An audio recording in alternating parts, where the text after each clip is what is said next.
అందరికీ నమస్కారం. Super mom అరుణ తెలుగు ఛానల్‌కి స్వాగతం. ఇప్పుడు వరమహాలక్ష్మి పండగ వచ్చేస్తుంది.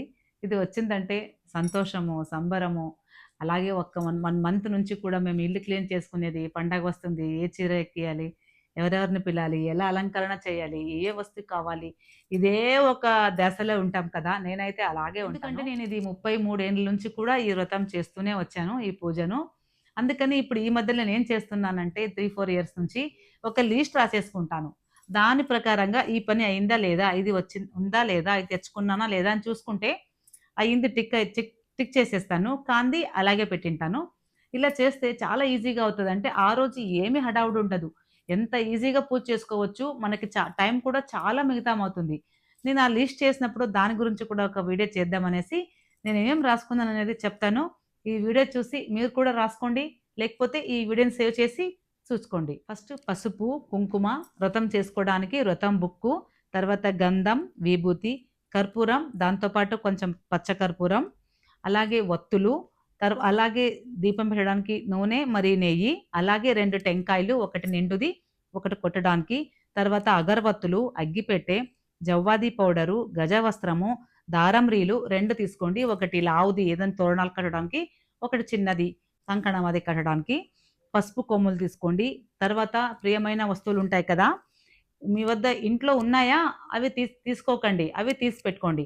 ఇంట్లో లేవంటే మాత్రం కొనండి. లేకపోతే వద్దు. ఇన్ని చెప్పింది కదా! ఇన్ని తీసుకోవాలా అంత హడావుడేం లేదు. ఒకటి దొరకలేదా? అడ్జస్ట్ చేసుకోండి. మనస్ఫూర్తిగా నేను పెట్టుతున్నాను లక్ష్మీదేవి అనుకున్నా చాలు. 6 గవ్వలు, 6 తామర గింజలు, 6 ఒక్కలు, 6 దొరకకపోతే 2 అయినా సరే. ఇలా బట్లంలాగా ఉంటాయి గదా! అవైనా తీసుకోండి. లేకుంటే గుండువైనా తీసుకోండి. 6 గోమతి చక్రాలు, 6 లవంగాలు, 6 యాలక్కులు, 6 గులగంజులు, అలాగే లావంచ బేరనొస్తుంది అది, అలాగే చిట్టి గాజులనొస్తాయి. చిన్న చిన్న గాజులు అవి తీసుకోండి. మేమేసుకుంటామంటే ఒక డజన్ మీ సైజ్ తీసుకొని లక్ష్మి ముందు పెట్టి నెక్స్ట్ అది ఏసుకోవచ్చు. అలాగే ముత్యం, పగడం, పచ్చం ఇవి కూడా చాలా ఇష్టమంట. అవి కూడా తీసుకోండి. అలాగే శ్రీఫలం అంటారు. చిన్న టెంకాయలాగుంటాయి. 2 శ్రీఫలాలు తీసుకోండి. అలాగే కాయిన్స్ తీసుకోండి. 33 కాయిన్స్. డ్రై ఫ్రూట్స్ తీసుకోండి. రాగిది గానీ, ఇత్తడిది గానీ, వెండిది గానీ ఒక కాయిన్ తీసుకోండి. దాంట్లో శ్రీచక్రం యంత్రం వస్తుంది. అది ఉంటే బాగుంటుంది. అది దొరకలేదంటే రూ. 1 కాయిన్ కానీ, రూ. 5 కాయిన్ కానీ పెట్టుకోండి. తర్వాత పుట్నాలు, బెల్లము, వట్టి శనగలు తీసుకోండి. తర్వాత మీరు అలంకారం చేయడాలంటే తోరణాలు కానీ, అలంకారిక సామాన్లుంటే తీసుకోండి.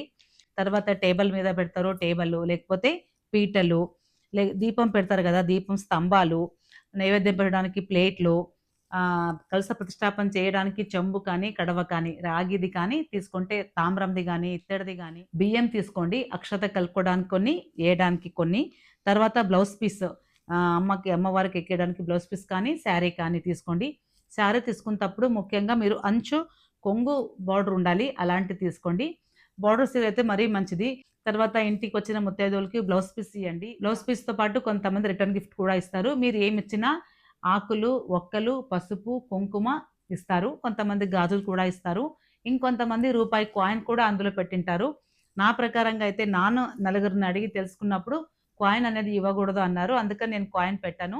అలాగే రోజ్ వాటర్ తీసుకోండి. కండ చక్కెర, ఉత్తుత్తులు, గంగాజలము, గోమూత్రము, లోబానం తీసుకోవాలి. తర్వాత వడిబియ్యం సామాన్లంటే ఇస్తారు షాప్‌లో. దాంట్లో అద్దము, దువ్యాన, కాటుక అన్నీ ఉంటాయి. అలాంటిది ఒకటి తీసుకోండి. దాంతో పాటు ఒట్టి కొబ్బరి గింజలని దొరుకుతాయి గదా! అవి తీసుకోండి. ముగ్గు పొడి తీసుకోండి. ముగ్గు వేయాలి కదా! ఆకులు, పండ్లు, పూలు ఇవి 2, 3 రోజులు ముందునంగే తేవాలి. ఎందుకంటే అవి ముందే తెచ్చిపెట్టుకుంటే ఉండవు కాబట్టి. దీంతో పాటు మీరు ఆ రోజు ఏ చీర కట్టుకోవాలి, అంటే మార్నింగ్ పూజ చేసేటప్పుడు ఏదేసుకోవాలి, ఈవినింగ్ హారతికి పిలిచింటాం గదా! అప్పుడేం కట్టుకోవాలి. ఎందుకంటే మేము బీరువా తెరిసి ఏ చీర తీసుకోవాలనే అనడానికే 5 మినిట్స్ ఆలోచిస్తాము. అది ఏదో ఒకటి తీసుకున్నామనుకోండి దానికి బ్లౌజ్ మ్యాచింగ్ ఉండదు. అలాంటప్పుడు మరి ఆ చీర వదిలేసి వేరేది తీసుకుంటాము. అక్కడే సగం టైం అయిపోతది మాకు. అలాగే మేము ఏం కట్టుకోవాలన్నది మొదలే ప్రిపరేషన్ చేసుకొని ఆ బట్టలు సైడ్ పెట్టుకోండి. అదే కాక మీ ఇంట్లో పిల్లలు ఎవరెవరు ఉంటారు కదా! వాళ్ళకి కూడా ఇదే డ్రెస్ అని మొదలే మీరు తీసి పెడితే, ఆ రోజు మీకు అడగకుండానే వాళ్ళు ఆ బట్టలు వేసుకుంటారు. ఎందుకంటే ఇది నా అనుభవంతో చెప్తున్నాను. వాళ్ళు డ్రెస్ ఏసుకుంటప్పుడు ఏదో ఏ డ్రెస్ ఏసుకోవాలంటారో, అప్పుడు ఈ డ్రెస్ ఏసుకోండి అంటే అది టైట్ అన్నా అయింటది, లూజ్ అన్నా అయింటది. దానికి ఏదో ఒకటి చున్నీ దొరకదు. అలాంటప్పుడు మరి వేరే డ్రెస్ వెతకాలి. అప్పుడు వాళ్ళకది సరిపోదు. మమ్మీ మీరే రండి అన్నప్పుడు మేమిక్కడ పూజ చేస్తున్నా వదిలి అక్కడి దాకా ఎళ్లి పిల్లలకి డ్రెస్ తీసి ఇవ్వాలి కదా! ఇక్కడ కూడా ఎంతో టైం వేస్ట్ అయిపోతుంది. ఎందుకంటే ఆ రోజు నైవేద్యం చేయడానికి వంటలు చేయాలి. అలాగే అలంకరణ చేసుకోవాలి. మేము రెడీ అవ్వాలి. వాళ్ళకి కూడా ఈ బట్టలేసుకుంటానే కబోర్డ్‌లో ఒక సైడ్‌లో పెట్టేస్తే, ఆ రోజు మీకి అస్సలు వాళ్ళు పిలసకుండానే వాళ్ళ డ్రెస్సులు వాళ్ళేసుకొని రెడీ అవుతారు. మీకెంత టైం సేవ్ అవుతుంది గదా! మొదలే అంత ప్రిపేర్ చేసుకుంటే, ఆ రోజు ఏమీ హడావుడి లేకుండా అవుతుంది. అందుకనే ఈ వీడియో చేసి మీకు చేశాను. ఈ వీడియో ఇష్టమైతే లైక్ చేయండి. అలాగే ఎవరెవరు ఈ వరమహాలక్ష్మి వ్రతం చేసుకుంటారు కదా! వాళ్ళందరికీ ఈ వీడియోని షేర్ చేయండి. ఇంతటితో ఈ వీడియో ముగిస్తున్నాను. మరో నెక్స్ట్ వీడియోలో పూజ ఎలా చేసుకోవాలనేది చెప్తాను. అంతవరకు నమస్కారం. Thank you.